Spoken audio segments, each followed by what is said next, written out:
So my wife is sitting on the bed doing the thumbnail for this video, which is the tragic story of William Tyndale, the man that died for the Bible.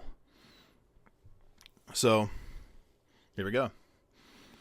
William Tyndale was born in 1490 to 1494, like somewhere around there. He spent his time studying at Oxford, then he became a teacher at the University of Cambridge. Over time, he began to develop a desire because he wanted people to read the Bible. He wanted it accessible to everyone. And you have to understand, this is at a time where the Protestant Reformation is coming about, and, everything's changing. So the power is going to shift away from the church and onto the people that get to read the Bible. So like now you don't have a church holding up the Bible shouting, blah, blah, blah, you know what I mean? Now it's just like the people that, and actually it's fun fact. I have a lot of Bibles. We have more Bibles than I thought. So we have a King James. We've got the Geneva Bible. We've got the NIV. We've got the NLT. We actually have a New American Standard. I didn't know we had that. I was going online for these verses, but we have one. I don't even know where it is. It's somewhere. Oh no, here it is. So right here, New American Standard Bible. Pow. This is one I've been using.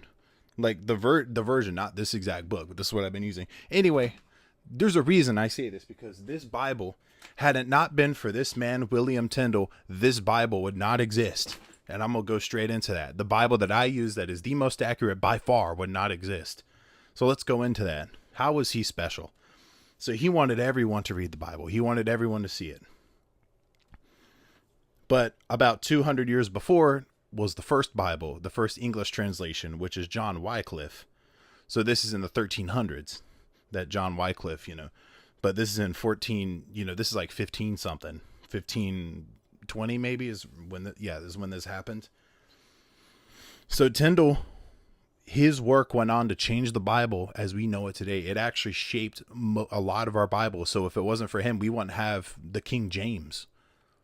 We wouldn't even have the King James. And so when the King James was invented, King James the First, I believe it was King James the First. I'll always fact check myself.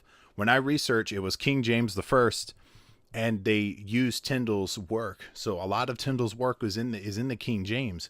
And so anyway, so he will go on to change the Bible as we know it today. For example, I use a New American Standard Bible. Guess what? The New American Standard is a revision of the American Standard Version, which is a revision of well, that's not, is this the one? Okay. That's the ESV. I don't need the ESV. I need the King James. You have it. Okay. I'm going to give it 1 second. To put it all into perspective, had William Tyndale not existed and done his work, from which he suffered a tragic fate, this version would not have existed. The King James Version, which was commissioned by King James the First, and they used Tyndale's work to create the King James. Not only, now I have all these Bibles so I can show you. You know what else came from the King James? What was it? Oh, it's new. Pow. The New King James. This is what came from the King James. So this is a revision of this one. So this New King James is a revision of the King James, right? Now let's check this out. The King James, which is this one, is also, it also has another one. So this English Standard Version is a revision of this one. So had it not been for William Tyndale, do you understand where I'm getting at here? And then this one, so actually I was kind of wrong. The English Standard Version is a revision of the Revised Standard Version, which is a revision of this one. So this is a revision of a revision for this one. And this is the Bible, King James.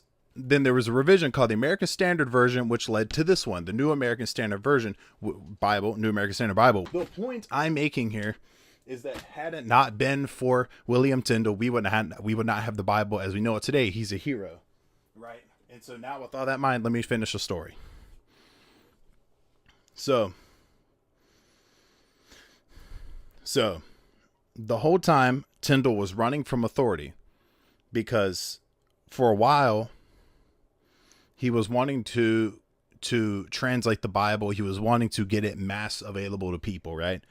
But this is at the time where the church has dominance in the area, and they're like, you are not going to preach anything different than us. We are the only ones allowed to have a Bible type thing. So they were like pretty stringent, you know what I mean? They were going to kill him if they had to. And let's see. He started by producing the New Testament in 1542, and he fled England with using money from wealthy London merchants. And this is all from Britannica.com. This is my source. He fled to Germany to Cologne. I don't know if that's how you pronounce that, but Cologne. He fled to Germany to Cologne, and he published the New Testament in 1525. So he finished the New Testament, and then he got run out of Cologne by the authorities and went to Worms, Germany, and published 2 more editions. So he published 2 more editions of the New Testament.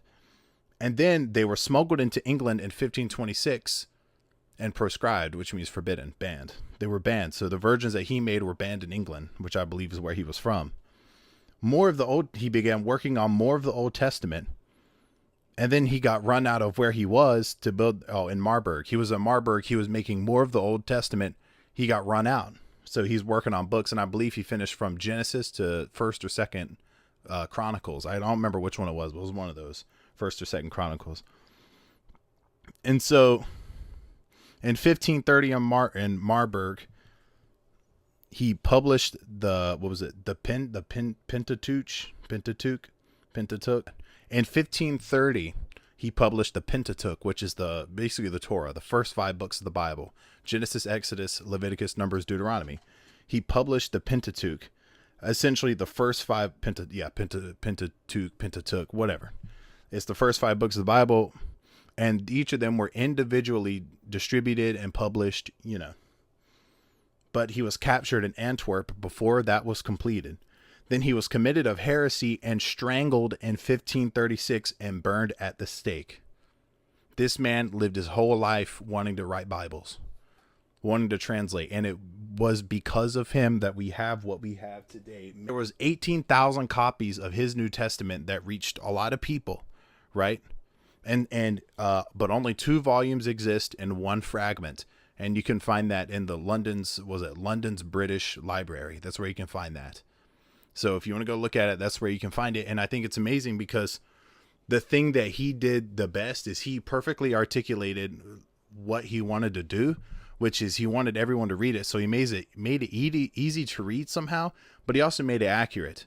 So his version was very accurate for that time. Now we have different things like the Dead Sea Scrolls, which we found in I believe the 1900s. But back then we had the Latin Vulgate, which basically is a translation from, it's basically the Latin translation from like the original, I think it was the Septuagint. I think that's where it came from. So I can't not remember 100%, but I think that's what it was. But anyway, the point is he was very revolutionary.